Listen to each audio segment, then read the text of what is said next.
who has said he will not support any more U.S. funds going to Ukraine at this point in time. Senator, thank you for being back here on the Hill. I'm wondering if you can explain your position and what you think an eventual deal might look like that eventually involves some form of Ukrainian aid, border funding, and aid to Israel.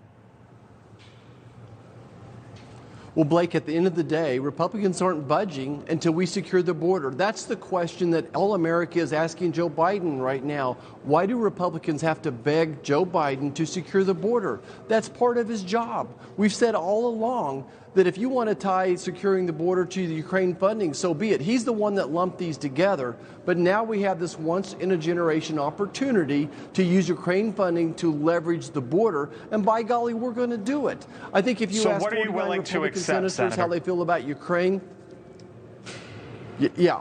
So I think it's important, though, that what's going to accept is border security, meaningful border security. That means changing the policy. It means remain in Mexico. It means changing the asylum policy. It means ending all this probation. It means building the wall, more Border Patrol officers. That's what it means. It means meaningful border security.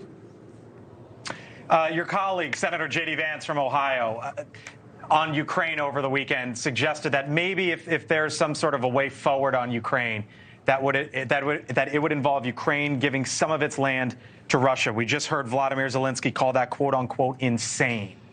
Who do you side with, Vance or Zelensky?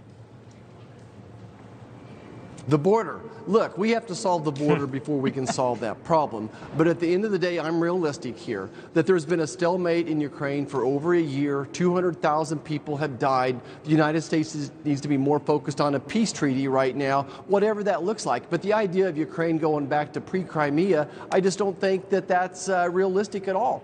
I have empathy towards Ukraine. Again, you're going to get 49 opinions from Republicans on what to do with Ukraine. But meanwhile, that discussion doesn't even start until we secure the border.